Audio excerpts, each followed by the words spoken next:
Welcome back to Spitballin Cards. In today's video, we're talking about the rise of Fernando Tatis Jr. Can he get over the steroid stigma? Mike Trout and his 8 home runs and his .03 batting average and terrible defense, and more players that we think are intriguing right now. So in this episode, you have me, Scott, we have Chris, we have Jeff, and we have Ty. Welcome, guys. How you doing? Hey. Good. What is the .03 batting average? That sounds Nobody pretty terrible. He's hitting terrible. I was a bit dramatic. He's hitting .19. He's below the Mendoza line, I believe. Yeah, he's like under 200, 185, if something like that. Hey, 8 home runs though. 8 home runs. He has a 125 OPS plus. It's like a low 800, maybe even sub 800. Hitting like 193, but 8 home runs. He has more home runs than other hits, doubles, triples, singles combined, and he's playing terribly as a defensive right fielder so far, unfortunately for him. Yeah, I knew Trout would eventually enter the compiler stage of his career. I just didn't think it would be this soon. I mean, 8 home runs is great. He's on pace for a nice home run total this season. But yeah, that average, it was sad to see it dip below 300 for his career. Scott, isn't he like at 298 now? There you go. Like that. 297, yeah. 97 keeps getting lower. The most interesting thing about Trout, too, is he only has 0.2 WAR. Like, he's not racking WAR up, even with the home runs, because he's not really doing anything else particularly good. Yeah, so, still a lot of red on there. Yeah. It's like red and blue. It's just like nothing in the middle. Yeah. Go back to 2019 for me real quick. Okay.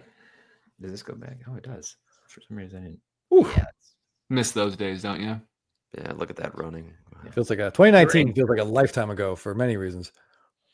Yeah, it sure does. Look at all those balls out of the ballpark on that spray chart. Ridiculous.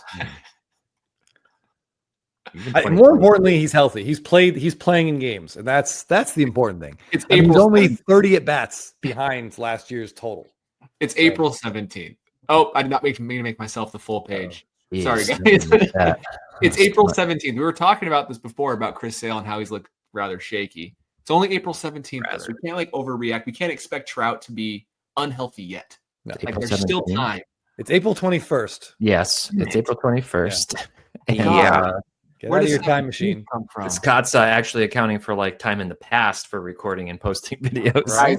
Life is going way too fast. Thought it was April 7th. I blame buttons. Yeah, at least he's healthy. But let's talk about Tatis because he's been hitting the hell out of the ball. It's not does he have 8 home runs as well? Yep. Along with everything else that he's doing, but he is hitting the ball hard. Every time I see a highlight, he's just mashing it.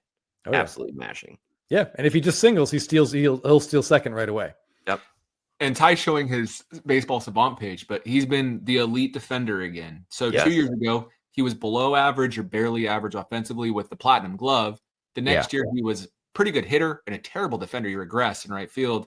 And then this year, he's putting it together. And he had an insane catch this weekend. You did. Did you guys see the one where he was like sliding in, and then he like immediately he gunned it, back into the infield like from his butt. Just he's locked in. That's the makings of a high WAR season. He's at 1.9. I think he's like just behind Aaron Judge right now for all the fanfare of Aaron Judge's offense. Tatis is a extremely well-rounded player right now. He had a great play. He robbed Matt. Matt Olson homered in that one of those series in San Diego, and Tatis ran. They said like 120 feet into the gap and like knocked it back over the wall. Like it fell out of his glove, but he like kept it in play, held Olson to a double, and was furious about it. But yeah, he's killing the ball. He looks great. Yeah, 436 on base percentage. Just he's doing pretty well. Ty, here's the $1 million question. Any movement on his first Bowman Chromes over the last 3 weeks? Last week, I did a video on it last week on my personal channel. He was down. That's not for some reason. That's how a whole bunch of players' cards have been recently that have been really good, and I don't get it. It's just Tatis, people have been holding on to his cards for so long, hoping for any little tinge of hope to sell them. A lot of people, and maybe that's what it is. Is it up now? Yeah. Okay. Over the last 30 days, it's up to actually. Go to the last 180 days since the last offseason. That's my favorite way to look at it. Yeah. It is up now. The last week it's come back. Yeah, but you can see it. You were probably like here. And now all of a sudden he's just shooting up. So even in the last 7 days, let's look 14, he's up 41%. So he's definitely coming to life. So is that I'm seeing average sale of that card is 568? Is that right? That was the last 14 days. Yeah. And the last sale, 710, 600. So it's just one of those things. Sometimes it's like this lagging effect. Even Carroll, like not to shift gears to him because we can keep talking about Tatis if you guys, Corbin. We should talk about Corbin Carroll too, though. I think that's interesting, though. Tatis's cards are showing this jump, and we basically know that he will never make the Hall of Fame. Mm-hmm. Just based on how the voting has gone. And yet, the fact that he is 26 years old, he's entering his prime, and is starting to show us what we all knew he could do, people still want his cards. I think that's really interesting. The argument someone just typed is, well, he got his steroid suspension while he wasn't playing. Whether that's true or not, you can't prove he wasn't using the steroids when he was playing. And it still was an advantage. So someone's going to comment that. I'm not a hater on Tatis. No, and especially since he played much better. His best seasons were before he got caught for steroids. So yes, it's easy to be skeptical of his success. But if he keeps doing this, as Chris said, right now, there's no way he makes the Hall of Fame, but maybe things will change by the time he gets there. And what if he has a great 10-year run now and never test positive again? Does that affect his cards, his Hall of Fame standing? And maybe people will like his cards whether or not he can get into the Hall of Fame. We're seeing a rise now. Barry Bonds didn't test positive once for steroids, let alone once for Tatis. No. Yeah, Barry Bonds had a better there, and there was a lot of evidence there. Yeah, there's certainly no Barry Bonds did it. In his defense, he had 3 MVPs before steroids were even a thing. So it just shows that a good peak outside of steroids does not guarantee you the Hall of Fame, is my point. For now. Right. Yeah. Oh yeah. And the way voters are working, the way they did the veterans ballot. No, what's it called? There's the other committee, not the writers ballot, the other one. It's the veterans committee. They're just the grouping changes. Yeah, they look at different eras. They changed it recently where if you don't get in your first 2 tries, you're off forever. They made that change in anticipation of Clemens and Bonds going onto the ballot. So they're basically trying to wash their hands of it and have it over with. Yeah. Who's propping up the J-Rod market? Look at this. He's still this card, I guess it's been a couple weeks, hasn't sold in his PSA 10. It's only popped 263, but it's still higher than Tatis and $225, $220 more than Corbin. A raw J-Rod blue Bowman chromatograph sold for $1,800. A PSA 10 Corbin Carroll blue Bowman chromatograph sold for $2,000. Who would pay $2,000 for that? Jeez, an idiot. The J-Rod. We've gotten a lot of questions about this on Blabbin and on Instagram. Who's paying for J-Rod? Is he ever coming back? Is he completely done? I don't know. I think he will. He's only 20.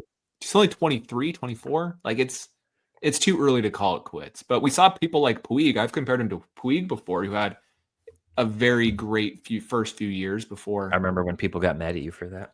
I know, and it might happen. But, yeah. I mean, I don't think it will, but it's a concern. It should be a concern. It is a concern. And you wonder, I know Baltimore did this. You wonder if Seattle, maybe at some point in the winter, they make a change to their ballpark. I don't know. We thought they might last year, right? And they just...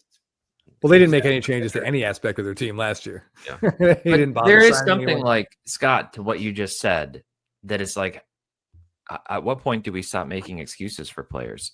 Like, I'm a fan. I like J-Rod. I'm a fan. I want him to be good, but he's not good right now. We were just talking about Trout moving into basically accumulating stats and just trying to get home runs and things now. Well, Trout at least has 8 home runs. He's got 3 and is hitting the same average as Trout. And this is the guy that's he's young. He's 24. He's not. He had, how long are we going to live off those first 2 years that he had? He had 2 world-class first years. And if we get to the All-Star game and he's playing like this, his card market is going to crash. The issue is he does this every year. Every year he does. April's always his worst month. Yeah. Yep. But every year he's just terrible, and then he's great in the second half. And he wasn't last year. This problem, but he was pretty great, but it wasn't enough to overcome how terrible he was. So it looks like a mediocre year by his standards. Yeah, I mean he went 2024, which is okay. Yeah, it's most of that damage was in a 2-week stretch, Jeff, if I remember correctly. He was outrageous for 2 weeks, 4 hits in 3 straight games or something. Let me pull up his splits, and we can take a doing that right now. I don't know. He's definitely not someone I'm looking to buy any cards of. I'm legit concerned about Julio Rodriguez. And he had an 818 OPS second half.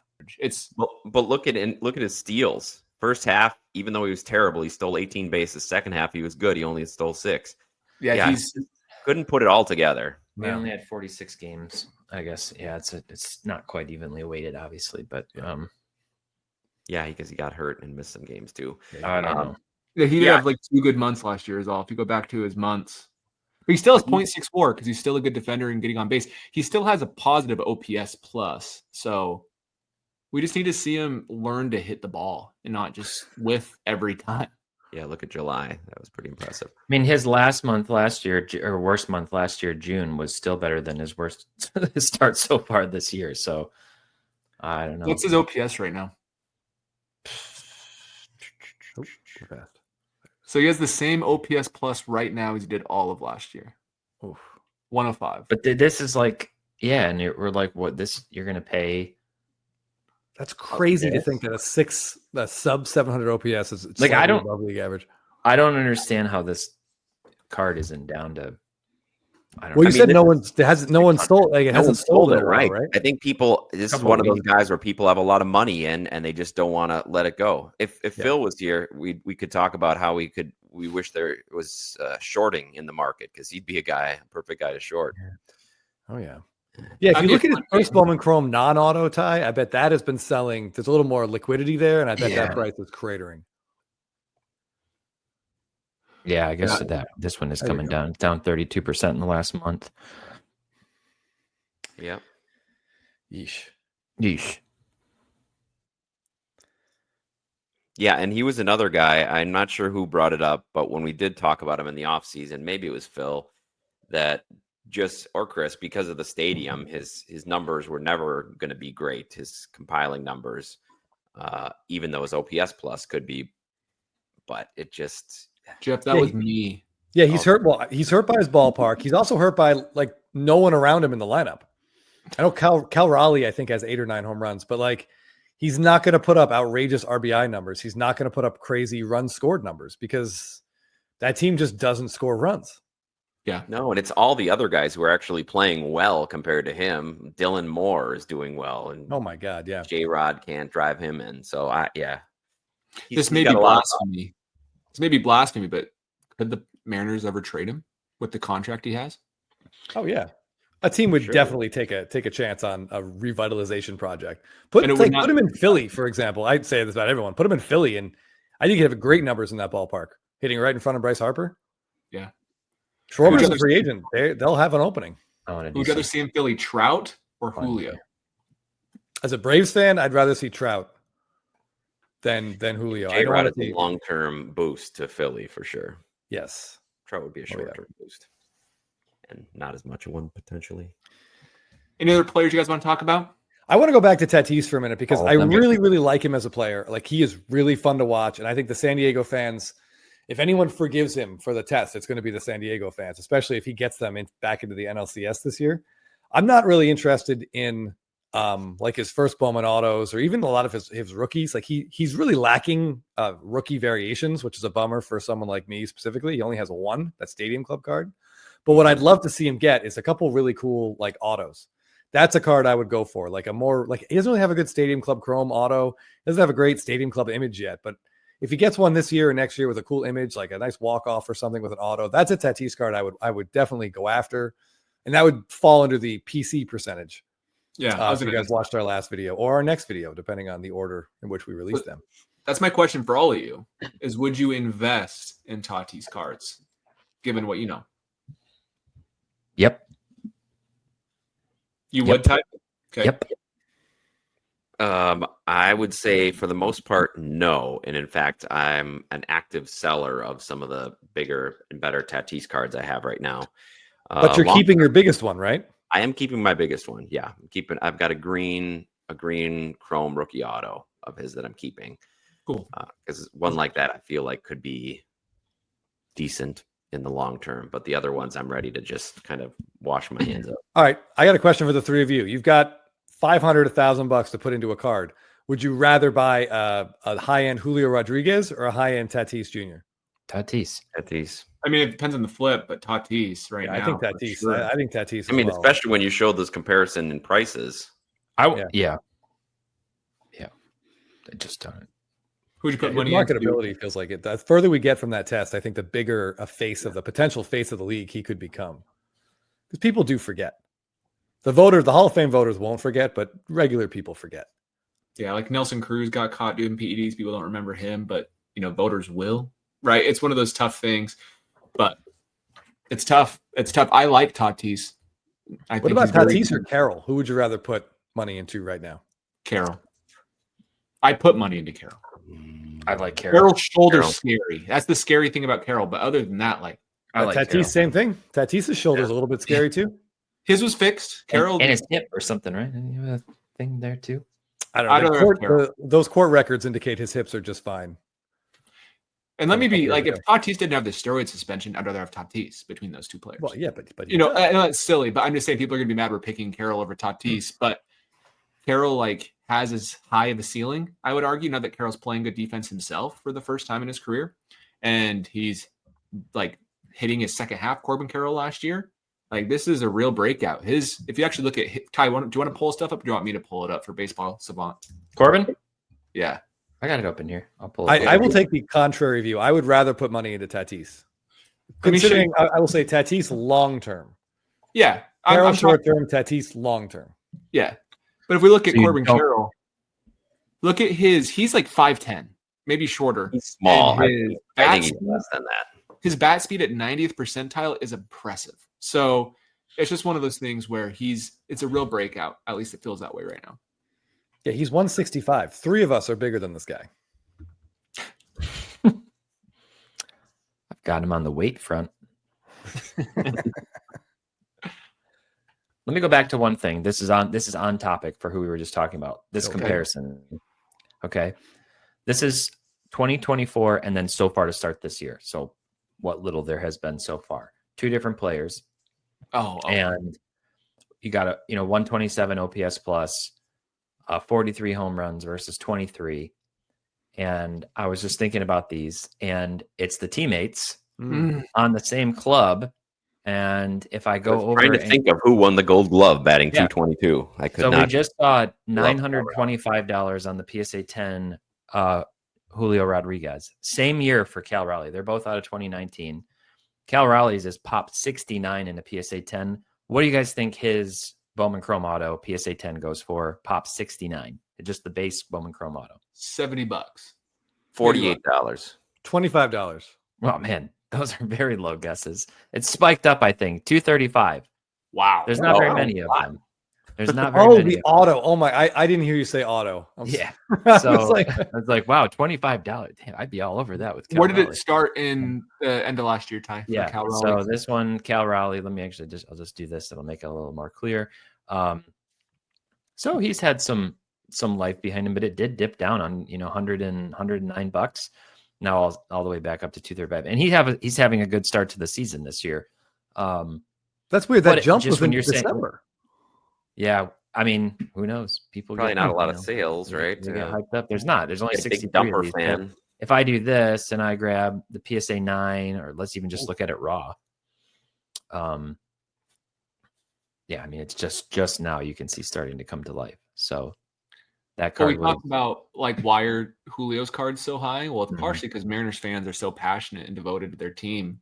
Cal's probably going to get that same boost.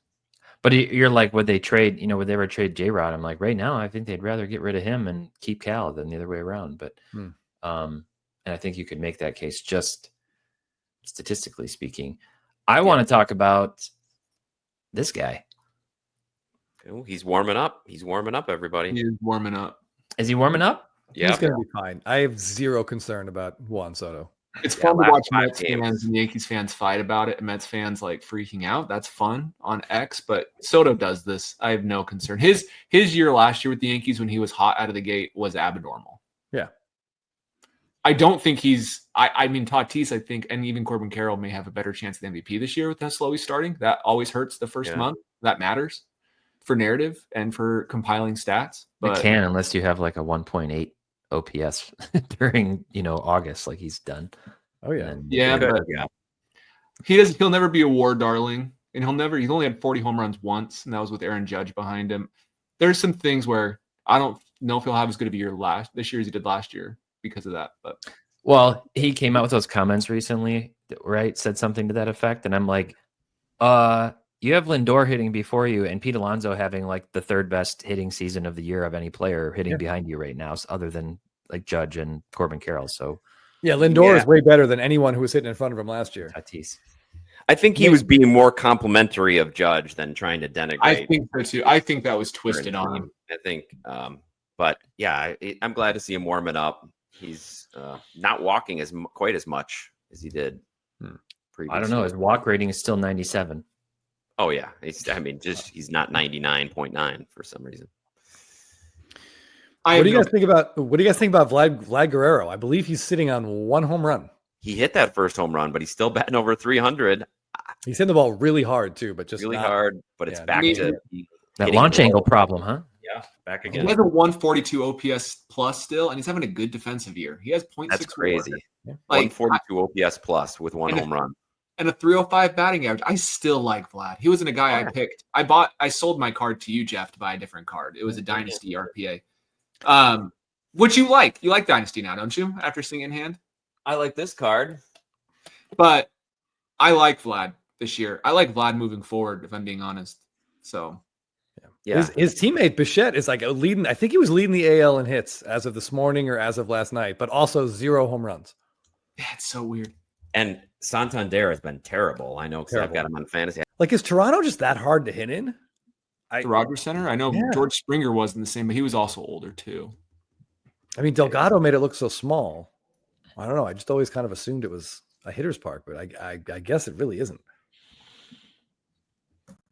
I'm looking at Santander stats right now. Okay. He's only had an OPS over 800 one time in his career for a full season. But what is it now?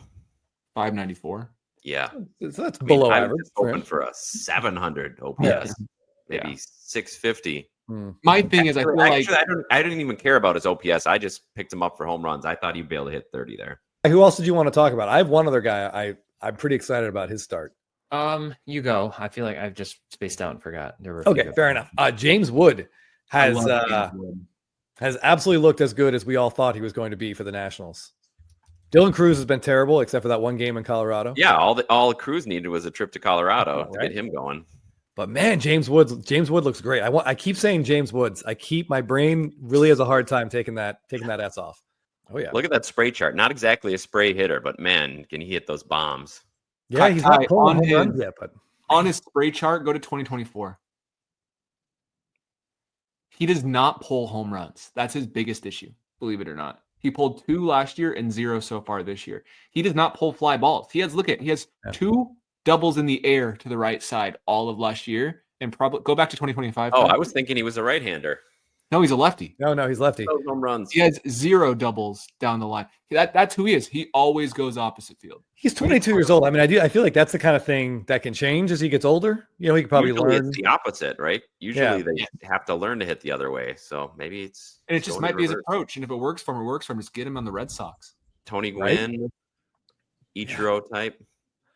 But yeah, he's got his. I missed a couple of his Golden Mirror SSPs out of Series 1, and I'm really mad about it. They both went for under $200, and now I think there's one sitting on eBay for like 400 or best offer. So I'm annoyed. I'm mad at myself. I should have grabbed one of those because I think it's a cool card, and I like this guy. I like him a lot. What do you guys think of Alec Bohm? I bring him up. The reason I do is because he's the worst player in baseball. He already has a full -1 WAR through April, not even all the way through April. A full -1 WAR. And it was like 2 years ago where he had that brief time where he looked like he was really going to be a legitimate star. Certainly not a superstar, but a star in Philly. And man, is he just not swinging? He's got 96 whiff rating but 1 walk. He's just not swinging at anything. It's a bold strategy. He's just standing there letting balls go by. Hey, he could be on my little league team. Yeah. Like at what point does Philly just eat that Arenado contract? Look at that fielding range too.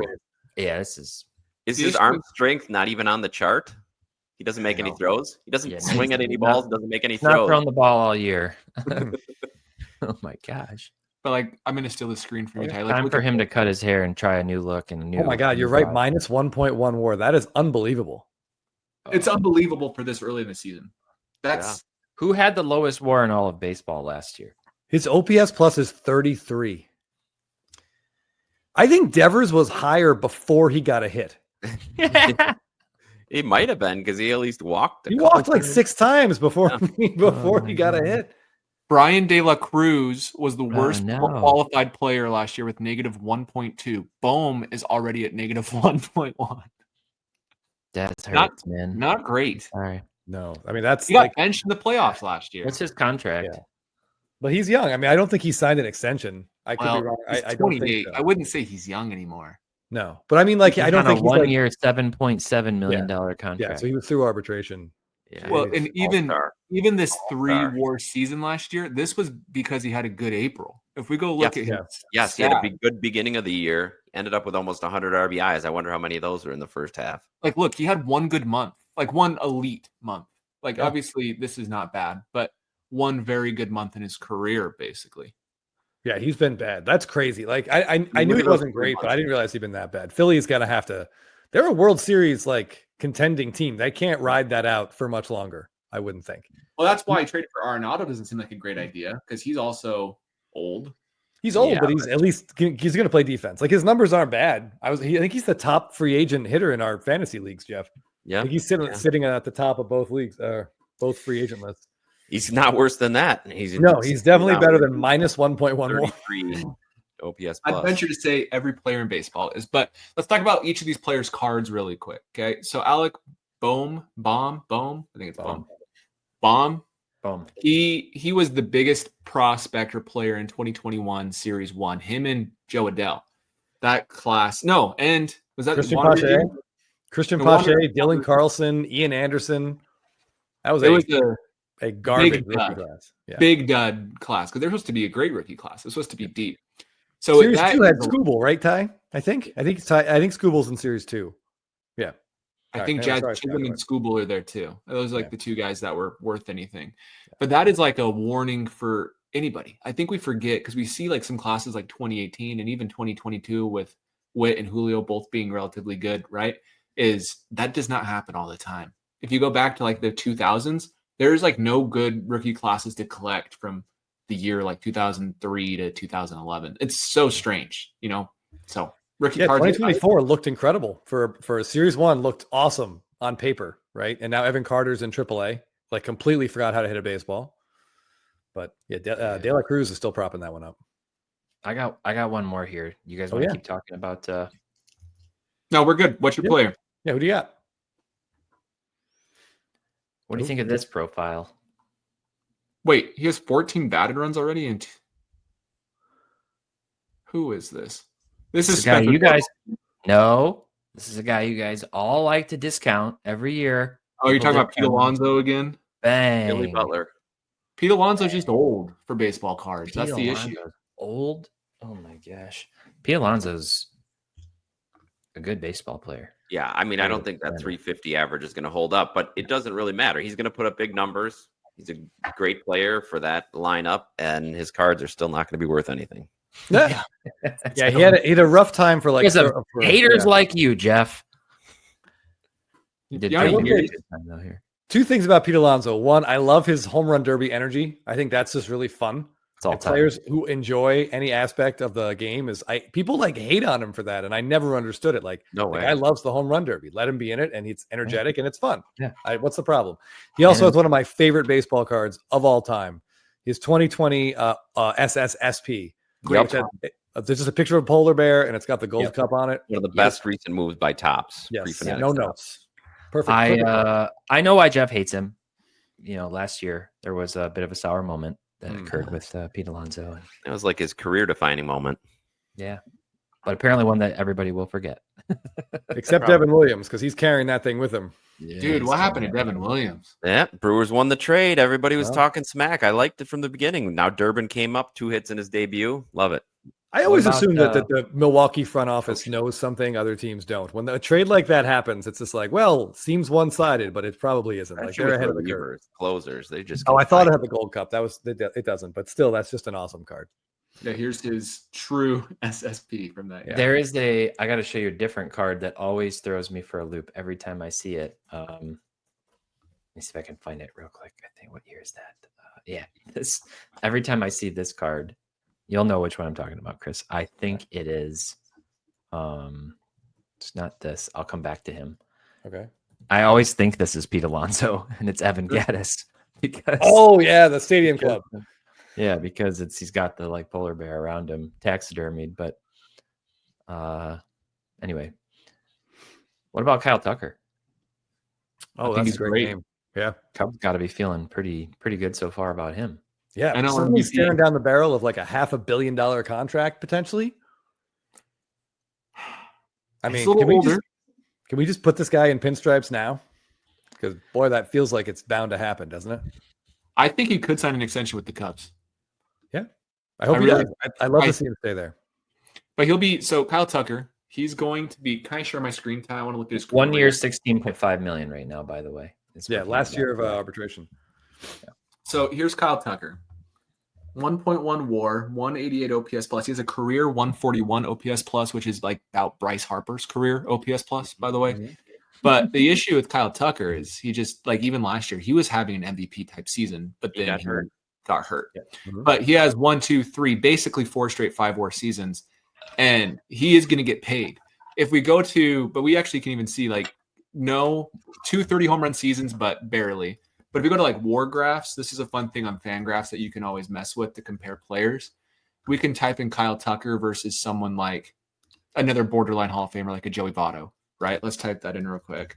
And we can compare where they broke out. Because right now it feels like Kyle Tucker doesn't really have a chance at the Hall of Fame, but he kind of does still. Like he's at that age where he can really turn it on right now. He just started a little late. But he started before Votto full season. Like he's there. Let's put in Paul Goldschmidt. Let's put in some other borderline guys. Tucker's stacking up okay still. If he has a big season, he can get up to the same pace as these players. So I'm only showing this to say, like, Pete Alonso's at 16 WAR. He's really only had one season ever above a 900 OPS. Kyle Tucker has the full package still. And he's just hitting his offensive peak, it feels like. You guys want to know who the best hitter in baseball? Defense better. Go ahead. That WAR number could really go up. Tucker's WAR, his fielding value is really low. It's very strange. It goes every other year with him. But his cards could be like, there's always been somebody in our chat, our comments, can't remember who it is, always talking about Kyle Tucker's cards. I can't think of their name, and I'm so sorry. But, his cards are intriguing. There's a good chance they're sought after in a few years. But also a good chance if he gets hurt, they aren't. He's a very reward guy. Mm-hmm. There's a player who only plays 2 out of every 5 games who is ranked 10th in my fantasy league right now. Who has a 971 slugging percentage. Wilmer Flores. Nope. Kelly. Oh, damn, I thought Kelly. Carson Kelly. Oh, Carson Kelly, yeah. That guy's had 35 at-bats and has 6 home runs. He's batting 435. Every other game, he's got 2 home runs. What's going on? Yeah, he's in like a catching platoon, right? Like he's sharing time with Amaya, I think his name is in Chicago. Yeah, how long do you just crazy let him go without keeping? I love the streaks. That's one of my favorite things about baseball. It's just the streaks. These guys coming into it. And especially if it's at the beginning of the year when their numbers look really good like that. Yeah. It stands out. Is Soderstrom going to keep it going? Probably he looks good. He does look good. They just called up Kurtz today. So I'm going to say Kurtz is on his way up right now. That team's looking pretty scary. They're talking about potentially putting Soderstrom at third part of the time. Really? Can he play third? That's one of the things that's been. I was looking into it a little bit. Like they're just trying to figure out where do they put Kurtz. I think it's more that they just put Rooker in left. Like they got to get Rooker in the outfield. Like his arm, he had surgery. He should be fine. I think he did say he's almost ready to play the field again. Yeah. Before we wrap up, Ty? What's Kyle Tucker's Bowman Chrome Auto doing right now? Ooh, good question. Because he's always been ignored. Whoa. His gold just sowed. His gold just sowed in a PSA 10 Pop 5 for $32.50 on April 7th. So a few weeks ago. But here's his that feels like a real potential steal. Yeah, it's not a bad deal, even just for a short-term hold. $350 in a PSA 10. Man, was he held down? They just couldn't center these cards for whatever reason. No. Was he held down just because he was an Astro in pricing? Yeah, and also just probably the He was handle never the help. best guy on the team. There was Jordan, there was Jose Altuve, there was Correa, there was Bregman. Do you think if he becomes a Cub, signs a contract, he becomes like, you know how Chris Bryant for a few years his cards were nuts? Same with Anthony Rizzo. Do you think he could be that guy for the Cubs? Could be. Yes. For the Cubs, He just needs a full season like he would have had last year because he's been on the cusp of being a great player, and he was headed there last year. So if he could get a full season like that this year, probably. Yeah. So whose card do you buy? Oh, sorry, you go first. No, I was gonna say a third team might hurt him unless it's the Yankees, in which case it wouldn't. But yeah, if he stays in Chicago, he could be the man in Chicago, and that'd be because he just doesn't have that like hype. You know, like Tatis, Acuna, Soto, those guys all came with like all this like hype and excitement. Kyle Tucker really didn't, and he's just quietly performed really, really well. Yeah. Very much like a Goldschmidt type in that sense. Doesn't say anything, just plays baseball. That's it. Yeah. So who are you taking between these three players? Let's do a buy, sell, and a hold, and then we'll end this episode. Buy, sell, hold. So we have Tucker, Corbin Carroll, and Fernando Tatis Jr. You have their three cards. What are you doing? Okay. You got to buy, sell, and hold one of each. One of each. Yeah. Well, I'm selling Tatis, as I've said already.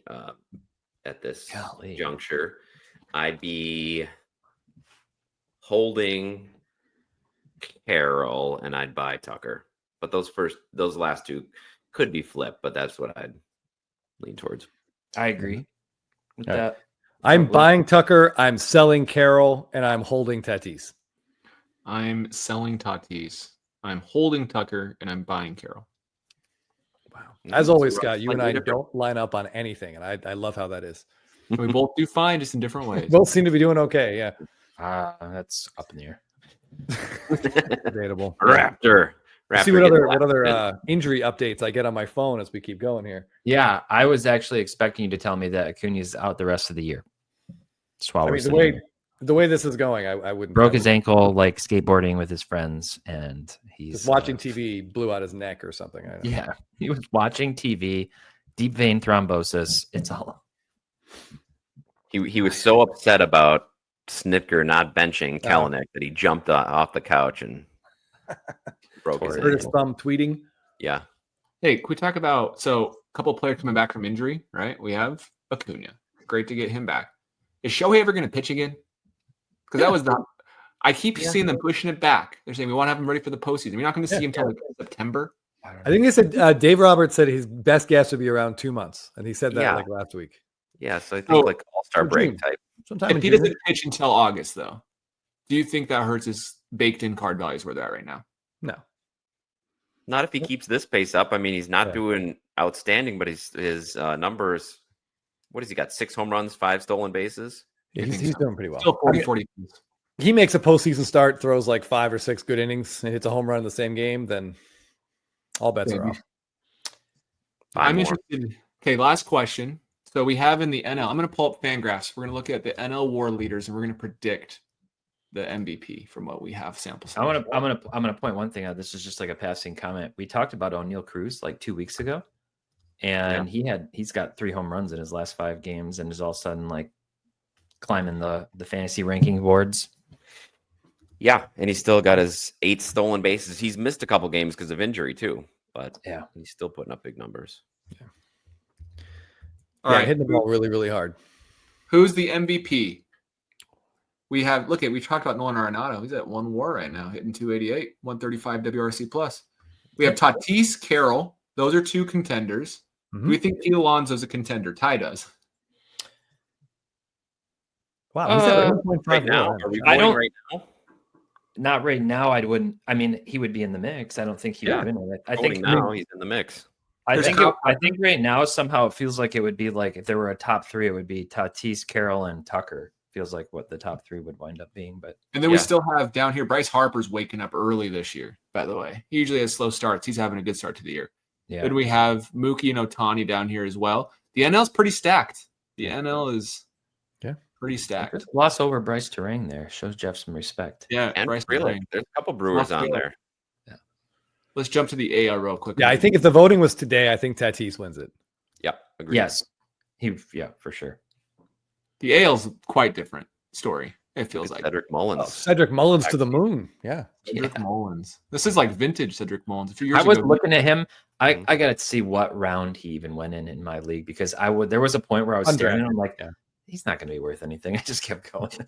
Because I mean, the big when you look at this leaderboard, what would the betting odds be that at any point Round this season 21. Spencer Torkelson would have a higher WAR than Bobby Witt Jr.? Yeah, baby. 0%. Yeah, 0. You probably get 1,000 to 1 odds on that. Yeah. If you're voting now, I'm thinking it would be like Judge, Witt, and Soderstrom. Yeah. The crazy thing with Witt is he hasn't really had a great season yet. I know he's hitting 307, but he has a 1.1 WAR because of defense and base running, basically, it feels like. So he could be a monster again this year. I said this before, but Judge may just be Witt's Miguel Cabrera, as Trout was. Trout missed 2 MVPs because of Miguel Cabrera at the wrong time. If we stay on for another 10 minutes, it'll be long enough to hear that Torkelson hit another home run. Oh, wow. Let's just sit here in silence, guys. We'll just wait. We'll just wait for time lapse it for 10 minutes and oops, strikeout. Oh, well. Okay. Well, any final thoughts, everybody? Or are we good to wrap this one up? Baseball is awesome. Season's great so far in many ways and terrible in others, but terrible in most ways. For my Braves fans, it's not great. Sorry. I mean, the Rockies have only won 4 games, so it's pretty miserable over here too. Yeah, but you're on pace for what was expected. Yeah. We're going to help you pick a new team soon, Scott. Yeah. And ideally, insurance will just take over most of Chris Bryant's contract for you. Dude, we should talk about that. What if No. he's such an idiot? We spent way too much time on Bryant. He's not an idiot. Someone threw the Rockies offered him twice what I think any other team did, and he signed his name on there as his back was eroding into dust. He's writing his name as fast as he could. He's been so bad. He's been so bad. Anyways. Yeah, and he every month he needs to send Anthony Rendon a card like, thank you for being such a piece of trash that no one's paying attention to how much money I'm stealing from the Rockies. If Rendon wasn't around, Bryant would be talked about a lot more. Oh yeah. So, all right. Well, thanks for watching, everybody. We appreciate it. A little bit less structured this week, but hopefully you enjoyed it. Let us know in the comments down below what topics you may want to see. Check out the Patreon if you want more content from us. There's almost a dozen episodes there now. We do about 1 to 2 a week. So check that out, and we'll see you in the next video.